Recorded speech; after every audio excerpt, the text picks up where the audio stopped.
السلام علیکم. جو آج 10ویں جماعت کے تاریخ کے ایک نئے ویڈیو کے ساتھ آپ کے سامنے حاضر ہے. یہ ویڈیو ممبئی مہانگر پالیکا کی ورچوئل کلاس کی طرف سے پیش کیا جا رہا ہے. میں انصاری راشد اختر 10ویں جماعت کے تاریخ کے ایک نئے سبق کے ساتھ. تو چلیے شروع کرتے ہیں آج کا ہمارا سبق.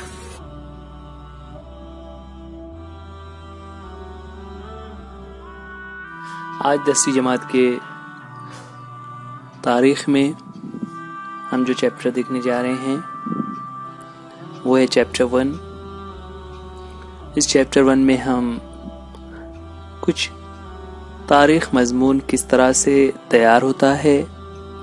ہم جو تاریخ اب تک پڑھتے آ رہے تھے ہم نے 4تھی جماعت سے شروع کیا تھا اور الگ الگ کلاسز میں ہم نے الگ الگ تاریخ پڑھی. یہاں پر 10ویں جماعت میں ہم یہ دیکھیں گے کہ یہ تاریخ لکھی کس طرح سے جاتی ہے.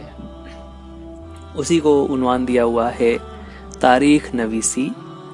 تاریخ نویسی کے 2 مختلف طریقے ہیں جس میں پہلے سبق میں ہم دیکھنے والے ہیں تاریخ نویسی کی مغربی روایات. مغربی سے مراد کیا ہوتا ہے؟ وہ ممالک جو مغرب میں واقع ہیں، جو خاص طور سے یورپ اور اس کے آس پاس ہیں، وہ مغربی ممالک کہلاتے ہیں. تو تاریخ نویسی میں مغربی ممالک میں کس طرح کا طریقہ اختیار کیا گیا، وہاں کی کیا روایات رہی، اس کے تعلق سے کچھ باتیں ہم یہاں پر تاریخ اس سبق میں پڑھنے والے ہیں. ہماری بک کا ٹائٹل پیج. اس سبق میں جو اہم نکات ہم دیکھنے والے ہیں وہ یہ ہیں.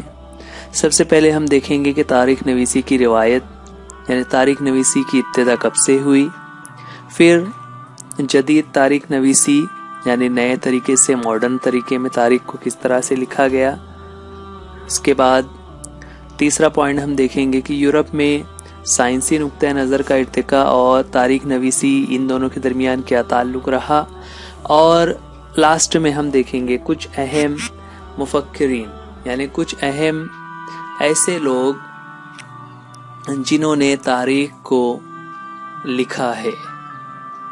تو ان مفکرین کے بارے میں ہم یہاں پر دیکھیں گے.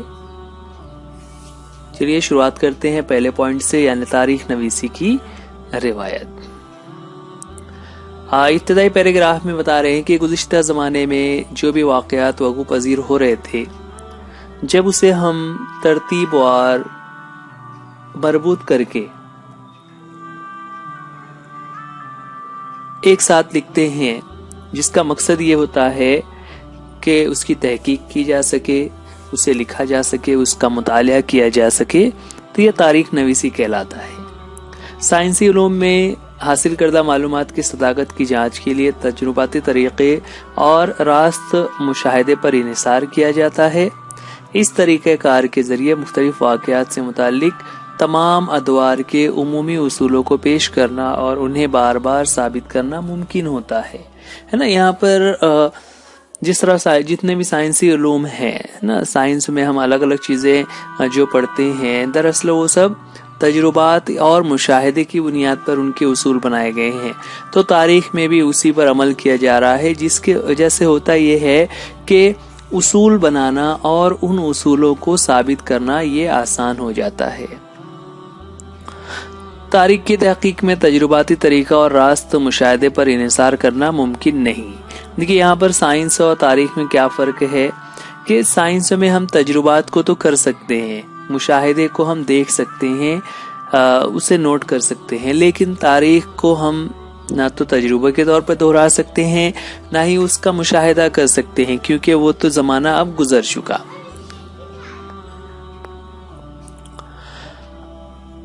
کیونکہ یہ واقعات وقوع پذیر ہو چکے ہیں اور اس وقت ان کے مشاہدے کے لیے ہم اس جگہ موجود نہیں تھے. نیز ان واقعات کو دہرایا بھی نہیں جا سکتا. اس طرح تمام ادوار کے عمومی اصولوں کو پیش کرنا اور انہیں ثابت کرنا یہ ممکن نہیں ہے نا. کوئی بھی تاریخی بات ہو اسے ہم دوبارہ سے کر کے نہیں دیکھ سکتے کہ کیسے ہوا ہوگا، اور اس وقت کا کوئی انسان بھی ہمارے پاس موجود نہیں ہوتا کہ وہ ہمیں بتا سکے کہ کس طرح سے کون سے واقعات ہوئے تھے۔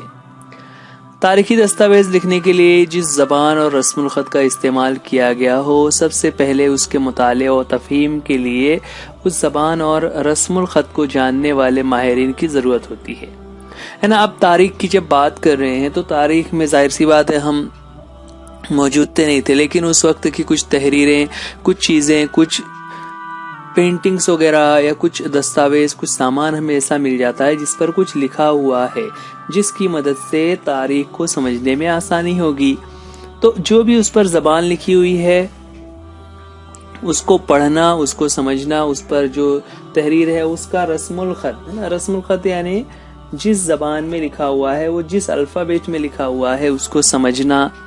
اس کے بعد خوش نویسی یا کتابت، مصنف کا انداز بیاں، استعمال شدہ کاغذ کی قسم اور ان کی تیاری کا زمانہ، حکم نامے کے مہر جیسے مختلف اشیاء کے ماہرین کی مدد سے ہی طے کیا جا سکتا ہے کہ متعلقہ دستاویز اصلی ہے یا نہیں نا۔ جیسے کوئی خط اگر ہمیں مل جاتا ہے یا کوئی کتاب ہمیں مل جاتی ہے جو بہت پرانی ہے اور کسی عجیب سی زبان میں لکھی ہوئی ہے، تو اس عجیب زبان میں لکھی ہوئی کتاب کو سمجھنے کے لیے ہمیں کیا کرنا ہوگا؟ اس زبان کے ماہرین کو ڈھونڈنا ہوگا جو اس زبان کو سمجھ سکے، اور ساتھ ہی ایسے ماہرین کو بھی ڈھونڈنا ہوگا جو اس دستاویز کے اصلی ہونے کی شناخت کر سکے۔ تاریخ کی تحقیق میں مختلف شعبہ علوم اور ادارے معاون ہوتے ہیں، مثلا آثاریات، کتبات، محافظ خانہ، مخطوطات کا مطالعہ، رسم الخط کا مطالعہ، حرف شناسی، لسانیات، سکہ شناسی، علم شجرہ خوانی وغیرہ۔ جب ہم تاریخ کی بات کر رہے ہیں تو تاریخ صرف ایک سبجیکٹ نہیں ہے، بلکہ اس میں بہت سارے الگ الگ سبجیکٹس بھی شامل ہوتے ہیں، جس کی یہاں پر کچھ مثالیں دی ہوئی ہیں کہ آثاریات یعنی محکمہ آثار قدیمہ جو پرانی تاریخی چیزوں، تاریخی عمارتوں کی حفاظت کا کام کر رہا ہوتا ہے۔ اس طرح خطوط ہیں یا مختلف پرانی زبانوں کے رسم الخط کو جاننے والے، اس کے پہچاننے والے، پرانی زبانوں کو دیکھ کر اسے پڑھنے اور اس کے معنی کو انداز لگانے والے وغیرہ، اس طرح سے الگ الگ قسم کے ماہرین کی تاریخ میں ضرورت ہوتی ہے۔ آج یہاں پر تاریخ کی پیشکش کے نام پر کس طرح سے چیزوں کو جمع کیا جاتا ہے، تو اس میں 6 پوائنٹس دیے ہوئے ہیں۔ سب سے پہلے اوپر ہے کہ تاریخی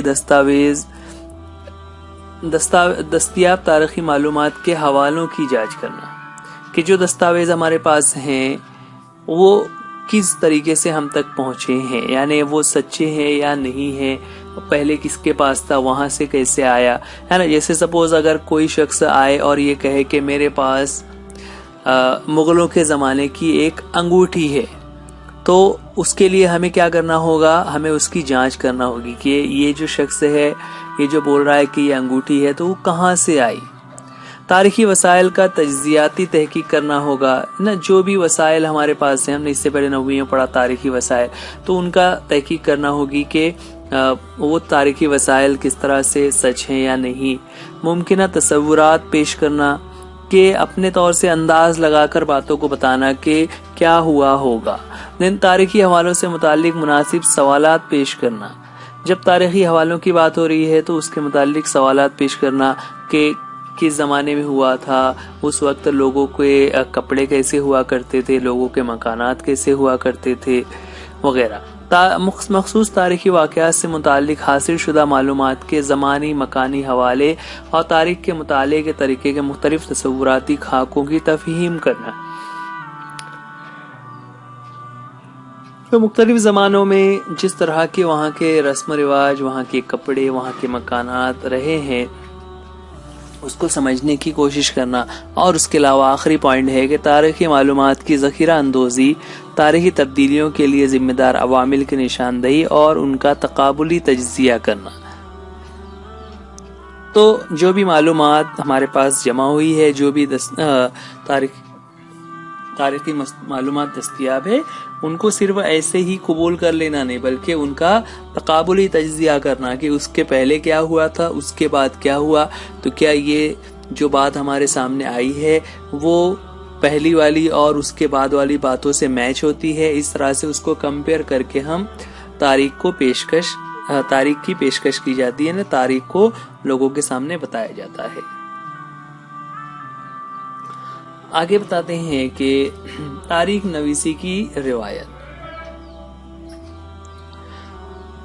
ہم یہ جان چکے ہیں کہ دستیاب ثبوتوں کی تجزیاتی تحقیق کر کے ماضی میں وقوع پذیر واقعات کو تاریخ میں کس طرح پیش کیا جاتا ہے، پیشکش کے اس طریقہ تحریر کو تاریخ نویسی کہتے ہیں۔ اسی طرح تاریخ کی تحقیقی طور پر پیش کرنے والے محقق کو مورخ یا تاریخ نویس کہتے ہیں۔ تو یہ دو الفاظ آپ کو یاد رکھنے رہیں گے، ہے نا، ہسٹورین یا ہسٹری رائٹر، اس طرح کے یہ ورڈ سے ہیں۔ مورخ یا تاریخ نویس یہ وہ لوگ ہوتے ہیں جو مختلف تحقیق کو جانچنے کے بعد اس تحریر کو پیش کرتے ہیں کہ واقعی میں یہ تاریخ ایسی ہے یا نہیں۔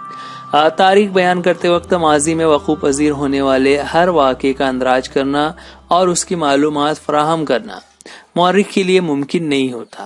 ہر معلومات نہیں ہو سکتی، بلکہ اہم باتیں مل سکتی ہیں۔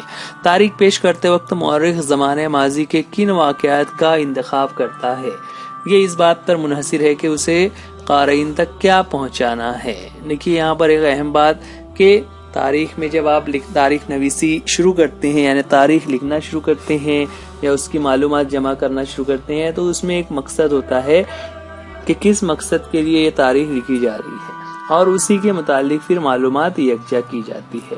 منتخب شدہ واقعات اور ان کی پیشکش کے دوران اختیار کیے گئے نظریاتی زاویہ نگاہ پر مورخ کا طرز تحریر، یعنی کس طریقے سے تاریخ لکھی جائے، وہ طریقہ تعین ہوتا ہے۔ دنیا بھر کے قدیم تہذیبوں میں اس قسم کی تاریخ نویسی کی روایت موجود نہیں تھی۔ البتہ یہ بھی نہیں کہا جا سکتا کہ ان لوگوں کی ماضی کی معلومات یا اس کے بارے میں تجسس نہیں تھا۔ تاریخ جو ہے وہ کس طرح سے آگے بڑھی کہ بزرگوں کے ذریعے سنے گئے آباء و اجداد کی زندگیوں اور ان کی بہادری کے کارناموں کو اگلی نسل تک پہنچانے کی ضرورت اس وقت بھی محسوس کی جاتی تھی۔ گاروں میں کندہ تصاویر کے ذریعے مذہب کی حفاظت، قصہ گوئی، گیت اور پواڑے گانے کی روایت دنیا بھر کی تہذیبوں میں انتہائی قدیم زمانے سے رائج تھی۔ جدید تاریخ نویسی میں ان روایات کا استعمال وسائل کی حیثیت سے کیا جاتا ہے۔ یہاں پر جب تاریخ کی بات چل رہی ہے تو ہمارے سامنے ایک سوال ہے کہ اس تصویر کو دیکھیے۔ یہ تصویر دراصل ایک قسم کا کتبہ ہے۔ کتبہ یعنی دیوار میں اسے کریت کر یہ بنایا ہوا ہے۔ یہ فرانس کے لور عجائب گھر میں ہے، جس کے بارے میں کہا جاتا ہے کہ یہ سب سے قدیم یعنی سب سے پرانا کتبہ ہے۔ اب اس کتبے کو اگر ہم دیکھیں تو اس پر بہت ساری پینٹنگ کی اس طرح سے چیزوں کو کندہ کیا ہوا ہے۔ اس تصویر میں ہم کیا دیکھ رہے ہیں کہ ہاتھوں میں ڈھال اور نیزے سے لیس فوجیوں کی منظم صف اور ان کی قیادت کرنے والا سپہ سالار نظر آ رہا ہے۔ ٹھیک ہے کہ بہت سارے سپاہی ہیں، فوجی ہیں جن کے پاس ہتھیار ہیں، اور ان کا ایک سپہ سالار نظر آ رہا ہے۔ فی الحال یہ کہا جا سکتا ہے کہ تاریخی واقعات کو تحریری طور پر درج کرنے کی روایت میسوپوٹامیا کے سومیر تہذیب سے شروع ہوئی۔ سومیر حکومت کے بادشاہوں اور ان کے درمیان ہونے والی جنگوں کی کہانیوں کا تذکرہ اس زمانے کے کتبوں میں محفوظ ہے، جس میں سب سے قدیم کتبہ 4500 برس پرانا ہے۔ اس میں سومیر کی دو ریاستوں کے درمیان ہونے والی جنگ کا اندراج ہے۔ یہ کتبہ فی الوقت فرانس کے عالمی شہرت یافتہ عجائب گھر لور میں رکھا ہوا ہے۔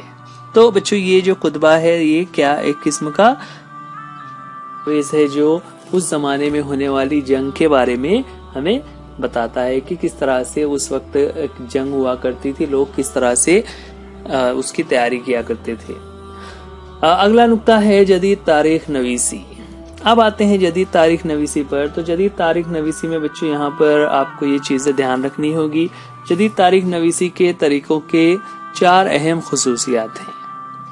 وہ 4 اہم خصوصیات جو پہلے کے طریقوں میں نہیں ہوتی تھی۔ سب سے پہلے کہ یہ سائنسی طریقہ ہے جس کی ابتدا مناسب سوالوں کی پیشکش سے ہوتی ہے نا. یہ ایک سائنسی طریقہ ہے. سائنسی طریقے سے مراد یہ ہے کہ جس کو ہم سوال کے ذریعے سے جانچ کر سکتے ہیں کہ یہ صحیح ہے یا صحیح نہیں ہے.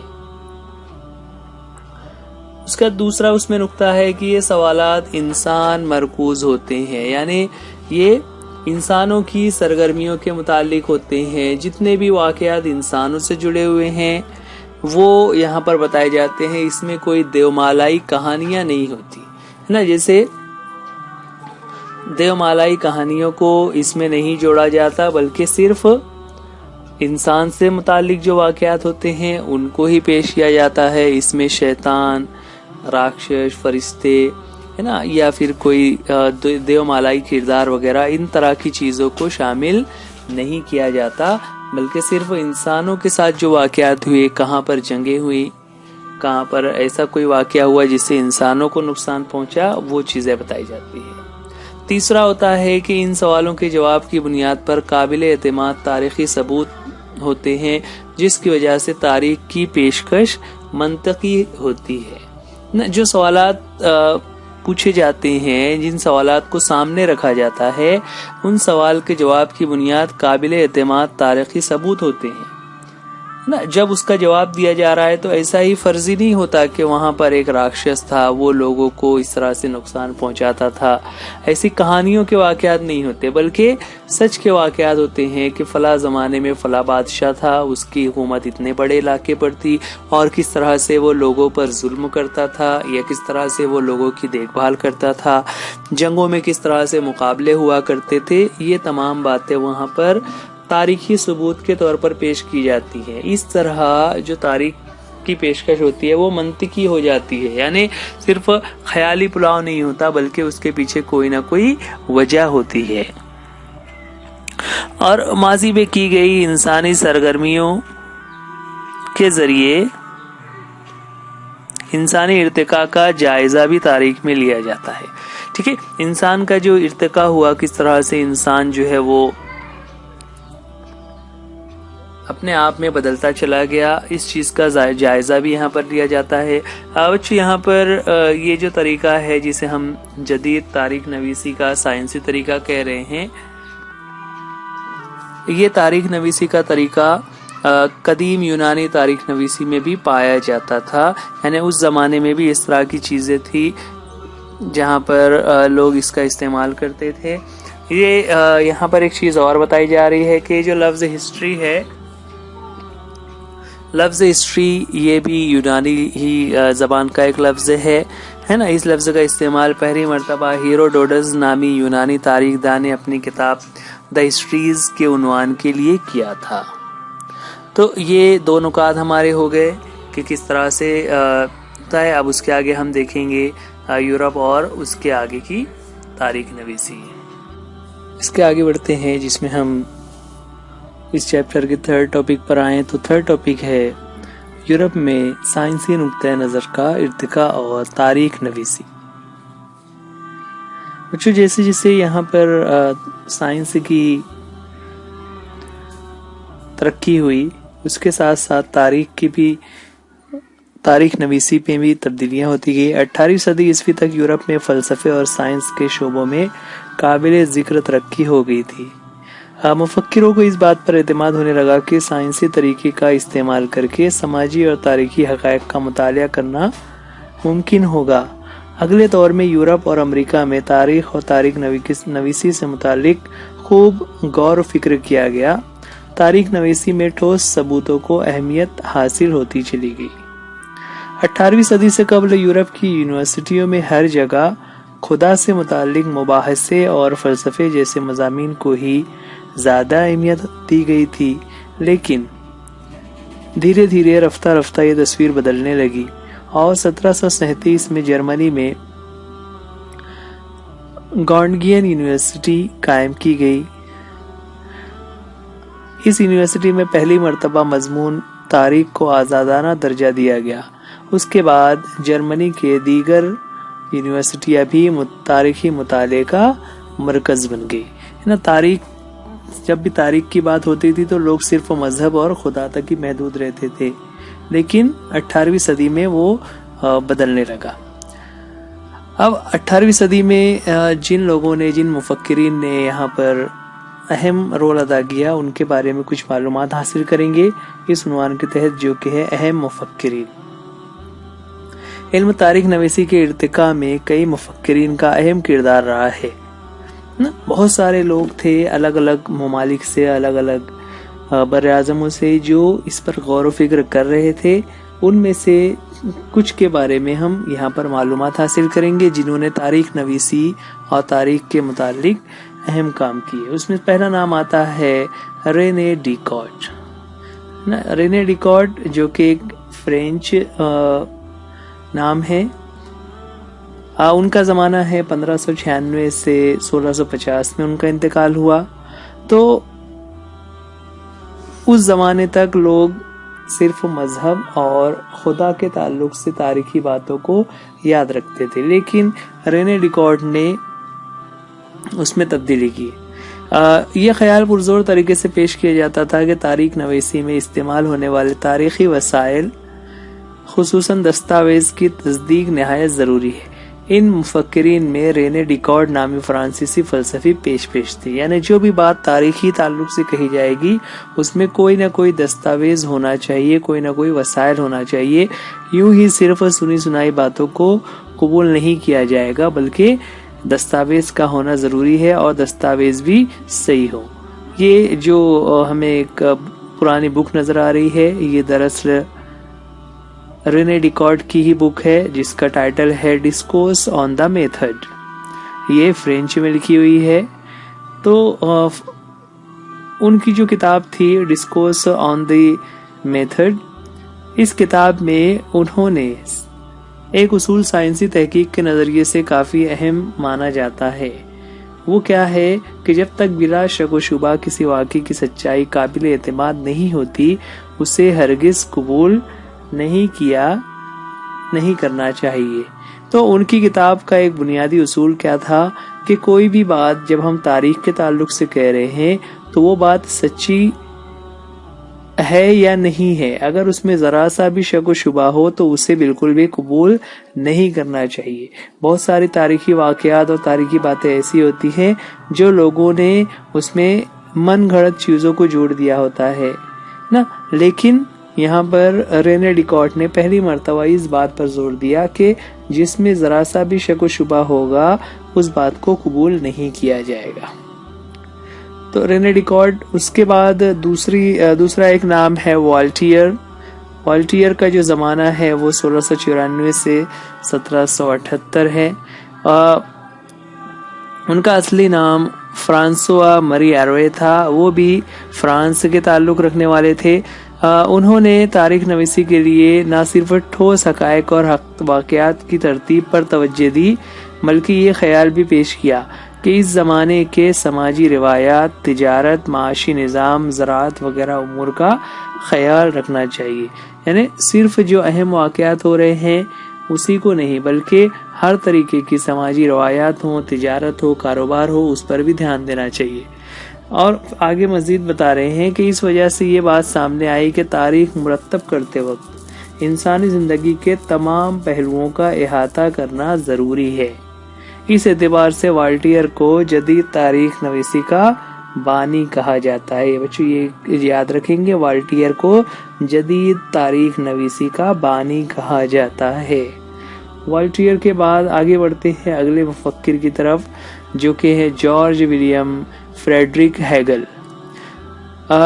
جیسا کہ تصویر میں ہمیں نظر آ رہے ہیں، جارج ولیم فریڈرک ہیگل یہ ایک جرمن فلاسفر تھے۔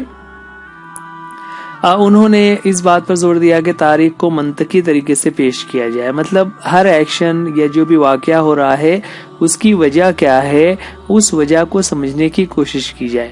تاریخ میں واقعات کی ترتیب ارتقاء کے مراحل ظاہر کرتی ہے۔ اس نے دعویٰ کیا کہ مورخ کو وقتاً فوقتاً حاصل ہونے والے ثبوتوں کے اعتبار سے تاریخ کی پیشکش کا بدلتے رہنا فطری امر ہے۔ اس کی وضاحت کی وجہ سے کئی فلسفیوں کو اس بات کا یقین ہوا کہ اگرچہ تاریخ کو طریقہ تحقیق سائنس کے تاریخ کا طریقہ سے مختلف ہے، لیکن ان سے کمتر نہیں۔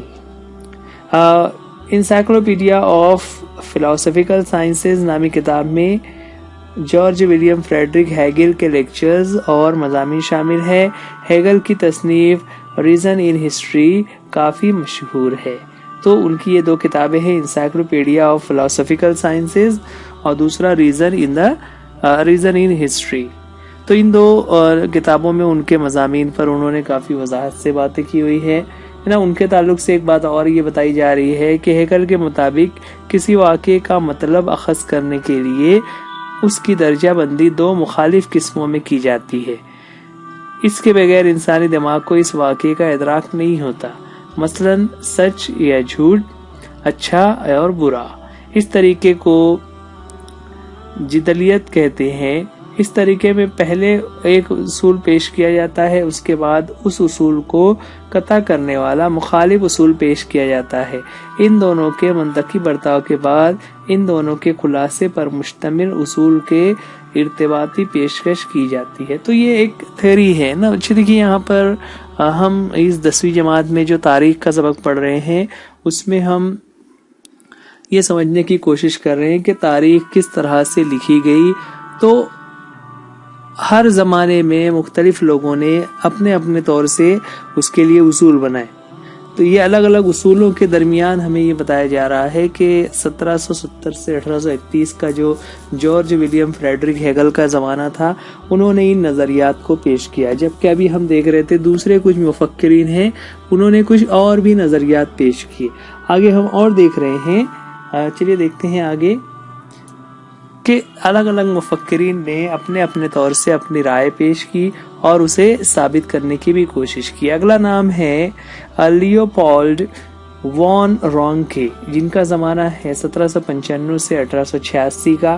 لیوپولڈ وان رانکے 19ویں صدی میں طریقہ تاریخ نویسی پر خصوصی طور پر یہ برلن یونیورسٹی کے تھے، جن کا خیالات کا اثر کافی رہا۔ انہوں نے تاریخی تحقیق کے تشخیصی طریقے کے بارے میں بتایا۔ انہوں نے اس بات پر زور دیا کہ اصلی دستاویزات کے ذریعے حاصل شدہ معلومات انتہائی اہم ہوتی ہے اور تاریخی واقعات سے متعلق تمام اقسام کے کاغذات اور دستاویزات کی کڑی جانچ ہونی چاہیے۔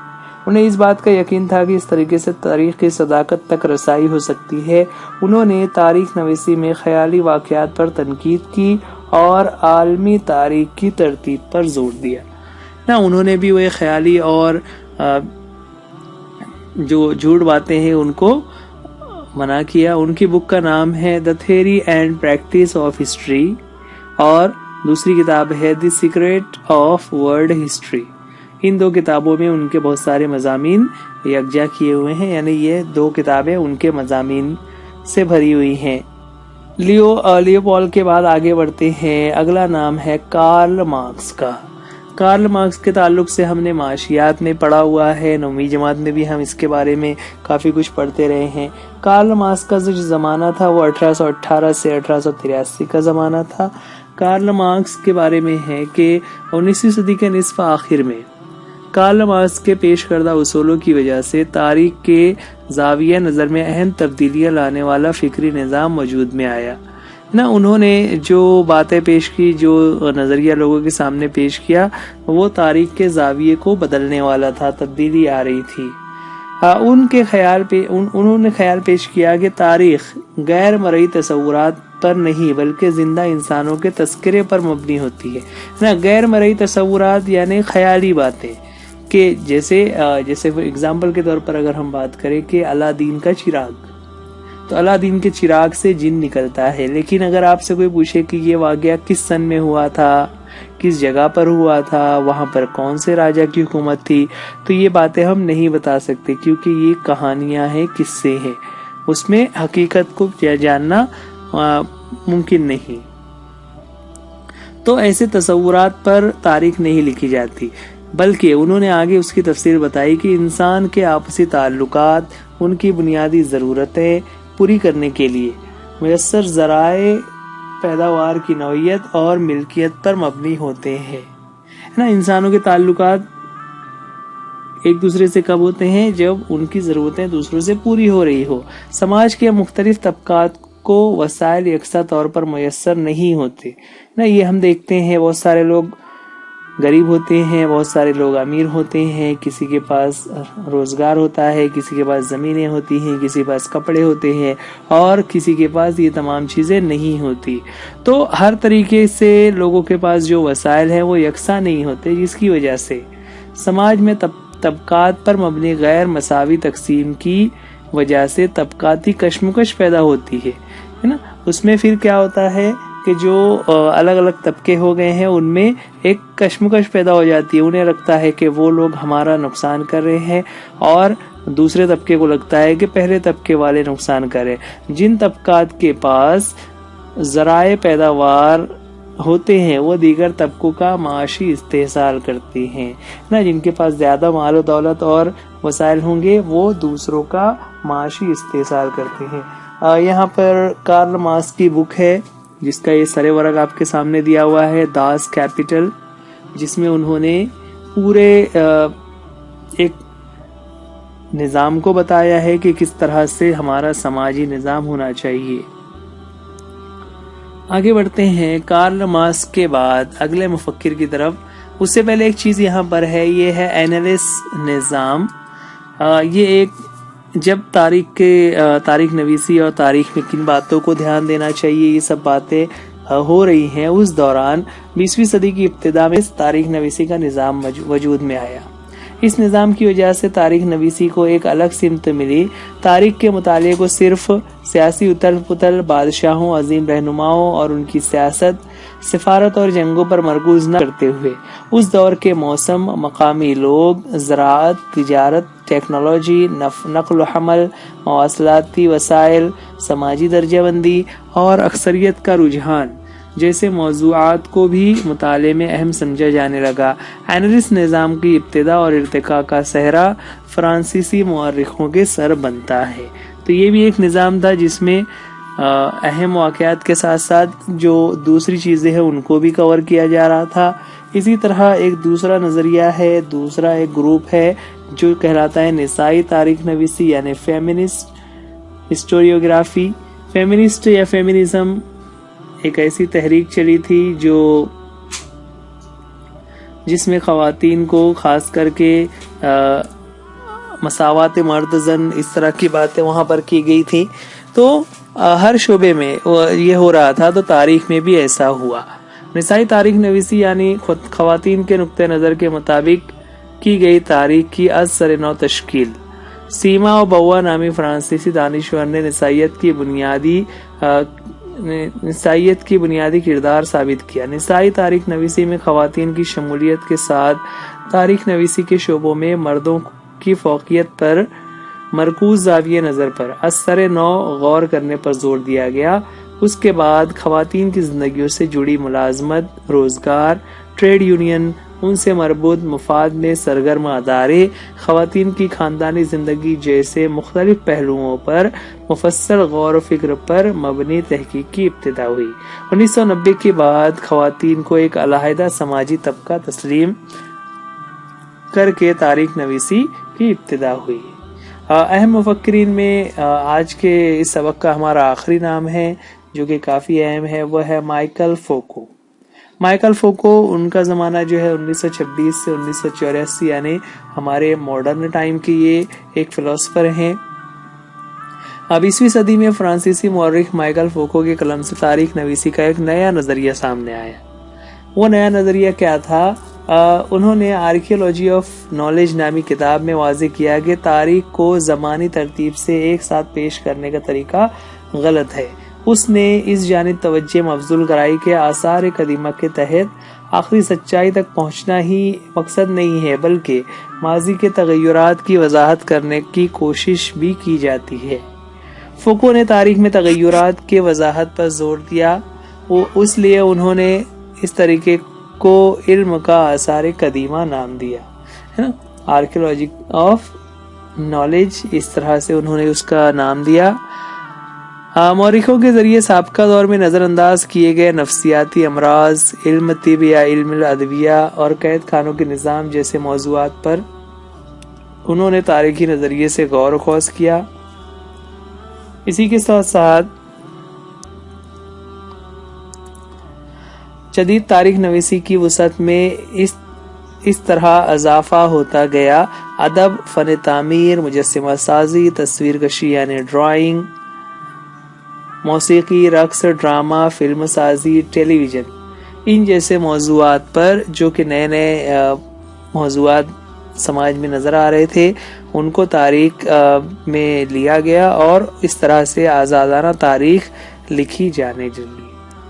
بچوں، یہاں پر یہ سبق جو ہم دیکھ رہے ہیں اس میں ہم دیکھ رہے تھے کہ تاریخ نویسی، جس میں ہم مغربی روایات کو دیکھ رہے تھے۔ مغربی روایات کیا ہوتی ہیں ہم نے شروع میں پڑھا تھا۔ مغربی روایات سے مراد کہ مغربی ممالک میں کس طرح سے تاریخ نویسی کی ابتدا ہوئی اور کس طرح سے وہاں پر مفکرین سوچ رہے تھے۔ یہ ویڈیو آپ ممبئی مہانگر پالیکا کے BMC ایجوکیشن چینل پر دیکھ رہے ہیں۔ آپ اس چینل کو سبسکرائب کیجئے، بیل آئیکن کو دبا دیجئے تاکہ ہر نوٹیفیکیشن آپ کو مل سکے۔ ویڈیو کو لائک کیجئے، اپنے دوستوں میں شیئر کیجئے اور کمنٹس بھی کیجئے۔ آج کے لیے اس ویڈیو میں اتنا ہی۔ امید کرتے ہیں یہ سبق آپ کو سمجھ میں آ گیا ہوگا۔ ویڈیو دیکھنے کے لیے تھینک یو۔ اللہ حافظ، گڈ بائے۔